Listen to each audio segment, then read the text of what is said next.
All right, so let's dive into this Hollywood lawsuit that, well, everyone's talking about. Hmm. Blake Lively, Justin Baldoni. Yeah. It ends with us. Hmm. It's got all the ingredients of like classic Hollywood drama, Oh, absolutely. but it brings up these questions about on-set conduct. Yeah, and especially when you're talking about, intimate scenes, consent, power dynamics, all of that. Right, exactly. So to be clear up front, we're not here to, pick sides or anything like that. Right. We're just going to lay out the information. As objectively as we can. Exactly. From the sources that we've got. So you probably already know the basic setup here. We've got Lively and Baldoni starring in the film adaptation of that Colleen Hoover novel. Yeah. Hugely popular book. Huge, huge.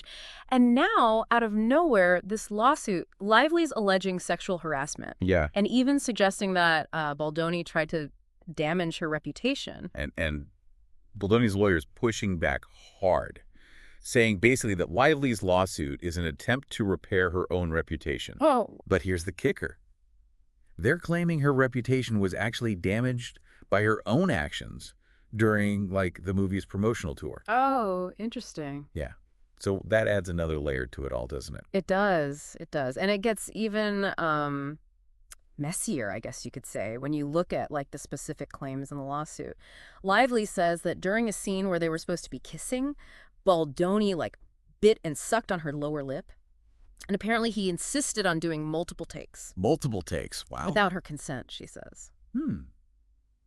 That's pretty serious. Then there's this whole thing about a slow dance scene where Lively says Baldoni, again, went off script, ran his lips down her neck. Yeah, there's a quote in the lawsuit where he allegedly says something like, "It smells so good." Yeah, I read that. I mean, it makes you think about, even those small improvisations on set. Yeah. How they can really cross a line. It really blurs the line, doesn't it, between what's, part of the performance Yeah. and what might actually be, inappropriate. And then there's this whole other thing where Lively claims that Baldoni added a, really graphic scene. Without her consent. Without her consent, and he justified it by saying, oh, this is from the female gaze. Oh, that's fascinating, isn't it? The whole idea of the female gaze is supposed to shift the perspective in film away from that, traditional male lens. But could it be, I don't know, misused? Maybe even as a cover for something else. That's a good question. And then on top of all of that, there's the fact that Baldoni was dropped by his talent agency, WME. Right. That's the part that makes you wonder if this is more than just, Hollywood gossip.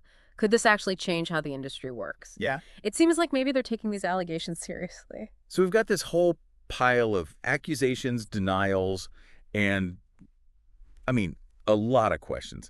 Honestly, I'm a little lost. Yeah. Where do we even begin to untangle all of this? Well, I think a good place to start is with this whole idea of consent on a film set. Because it can be a lot trickier than you might think, especially when you're dealing with improvisation. Right. And scenes with physical contact.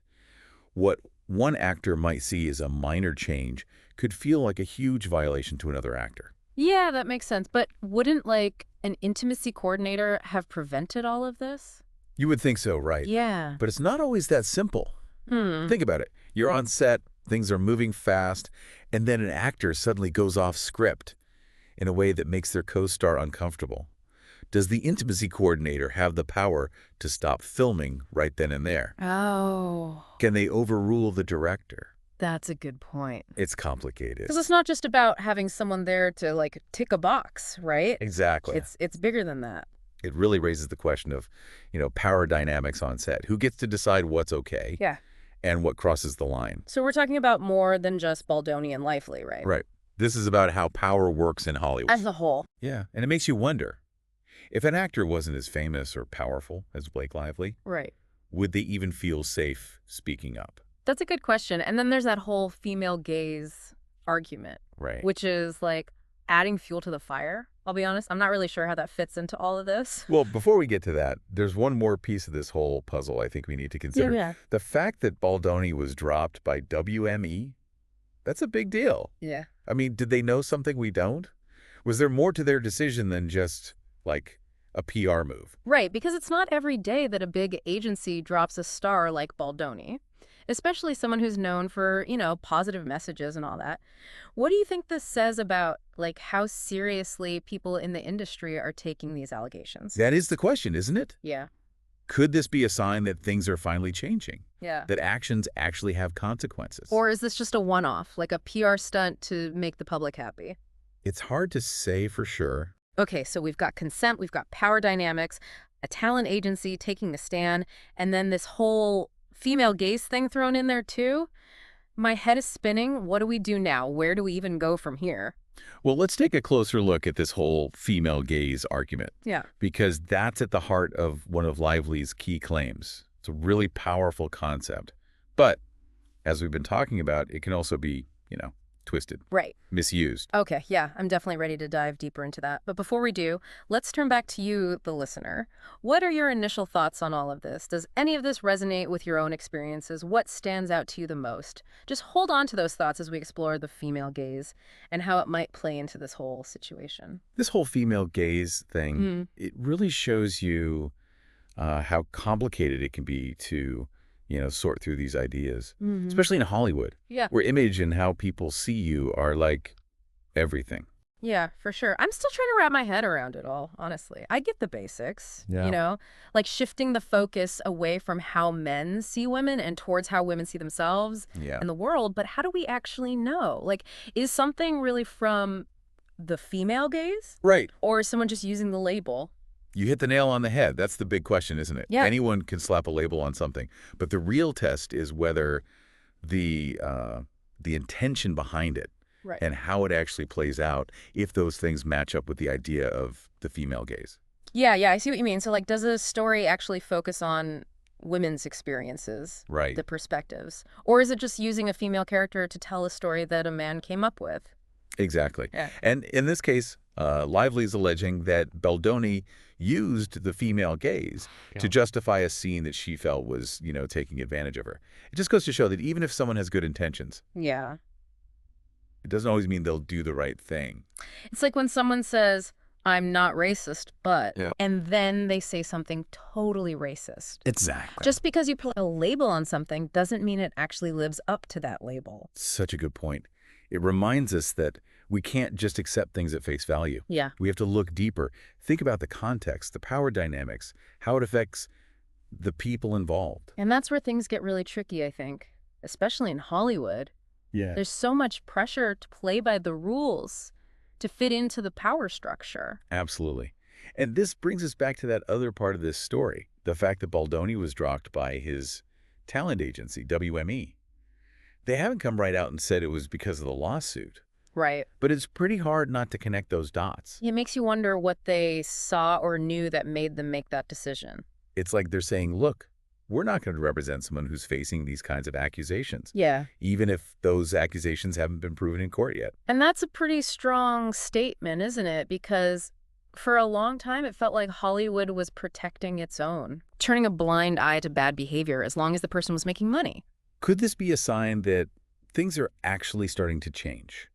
That the industry won't put up with toxic behavior anymore, even from its biggest stars? But is it really a change? Or is it just for show? Are they actually holding people accountable? Or are they just trying to make themselves look good? You're right to be skeptical. It's a fair question. Mhm. I guess only time will tell. They say actions speak louder than words, right? If we see more agencies, more studios, more producers actually doing something to address these problems, then maybe we can say real change is happening. Hmm. But if this is just a one-time thing, it might be more about appearances than anything else. It's like there's this unspoken rule in Hollywood. Yeah. Don't cause any trouble. Don't make waves, even if you see something wrong. And that silence, that going along with things, that can be just as harmful as the harassment itself. Wow. It creates an environment of fear where people are too scared to speak up because they might lose their job, their reputation, Yeah. their whole livelihood. It's a tough situation, no doubt. But this lawsuit and WME dropping Baldoni, it feels like a crack in that wall of silence, you know? Maybe. It's making people question how things work and demanding something better. It's a reminder that even in an industry as powerful as Hollywood, individuals have the power to make a difference. Yeah. By speaking up, holding people accountable, refusing to be part of bad behavior, we can start to create a culture where everyone feels safe and respected.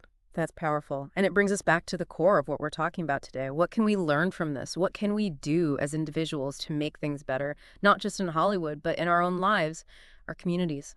Well, for starters, we can all try to really listen to and believe people who share their stories of harassment or abuse. Hmm. For too long, those stories have been ignored, dismissed, brushed under the rug. And we can challenge those systems and structures that create these power imbalances. Yeah, Whether it's at work, in our families, in our friend groups, we need to call out bad behavior, absolutely. hold people accountable. And maybe, just maybe, if we have these tough conversations, if we refuse to stay silent, we can start to build a world where everyone feels like they can speak their truth and demand the respect that they deserve. That's a future I think we can all get behind. But as we wrap up this part of the discussion, I can't help but wonder, what happens next for Blake Lively and Justin Baldoni? It's hard to say. Lively seems determined to see this lawsuit through. She wants her voice heard. She wants to hold Baldoni responsible for what she says he did. And Baldoni, he says he's innocent, but this has definitely hurt his career. Can he come back from this? Who knows? Public opinion can be just as harsh as any court. It shows that there are consequences for your actions, and that sometimes, even in Hollywood, the truth will come out. But as we wait for the lawsuit to play out, I keep thinking about the fans, the people who loved Baldoni's work, Yeah. who believed in his message. Hmm. How are they dealing with all of this? That's a great question. Mm-hmm. And there's no easy answer. It shows how these situations are rarely clear-cut, you know? Black and white. Black and white. Yeah. And that even people who seem to have it all, who seem perfect, can still be flawed, complex humans. Exactly. This whole thing is a reminder to never put anyone on a pedestal. Even our idols can let us down. So what do you think? Is this a turning point for Hollywood? Will this lawsuit change how the industry works? Or will it go back to business as usual when all the hype dies down? I'm hopeful, cautiously. I do think this case could be what sparks change. But it's going to take everyone working together to create a truly safe and fair industry. Actors, filmmakers, studio execs, and the public, we all have a part to play. And it's a conversation that needs to go beyond just Hollywood. It's about how we treat each other as human beings, Yeah. how we respect boundaries, how we hold each other accountable for our actions. It's about creating a world where everyone feels safe, respected, and valued. And that's something worth fighting for. Well said. And with that, I think it's time to turn it back to you, the listener. What are your thoughts now? Has your perspective changed at all? What questions are you left with? We'd love to hear from you. It's amazing, isn't it? Just how much this Blake Lively and Justin Baldoni thing has, blown up. It's so much bigger than just, one lawsuit. It really is. It's like we're seeing Hollywood's dirty laundry, all of it. Yeah, and maybe societies, too, a little bit. What's really stood out to me is, how strongly people are reacting to this. Yeah, it's not just casual gossip. People are picking sides, they're getting into the details, really thinking hard about what this all means. It's like this whole thing has tapped into something deeper, right? Yeah. All those frustrations about power, consent, how we treat each other. It goes way beyond Hollywood. Absolutely. And you can't help but wonder, if this can happen to Blake Lively, with all the resources she has, all the people who know her, what about those who don't have that kind of power? Yeah. Scary thought. It makes you think. But I do feel hopeful. Maybe all this attention will lead to some real change, Like Baldoni getting dropped by his agency, that's got to mean something. Yeah, it does send a message. But the question is, will it last? Is this a real turning point, or will things go back to the way they were before? Well, I gotta believe it's a turning point. There's no going back now, I don't think. People are demanding more. More accountability, more transparency, more respect. I hope you're right. And it's not just about calling out bad behavior. It's about building a culture where everyone feels like they can speak up, where people listen, Yeah. where they know their boundaries are respected. It's about changing that power dynamic, Yeah, From being afraid to speak to feeling strong enough to say something. exactly. And that takes all of us working together. It's not just the actors or the directors or the big studio bosses. Yeah. We all have a part to play. Yeah, it's about understanding that what we do, what we say, it all matters. Absolutely. And that we're all responsible for making things better. This whole conversation has really been a lesson in how to think critically, hasn't it? We've had to sift through different stories, look at the evidence, consider all these different perspectives. It's been tough, I'll admit that. But it's also been, eye-opening. We've learned so much, not just about this lawsuit, but about how complicated people are, how important empathy is, and how much power there is in speaking up against injustice. And as we wrap up this deep dive, I want to leave our listeners with this. What if we took what we've learned from all this Hollywood drama and we brought it into our own lives.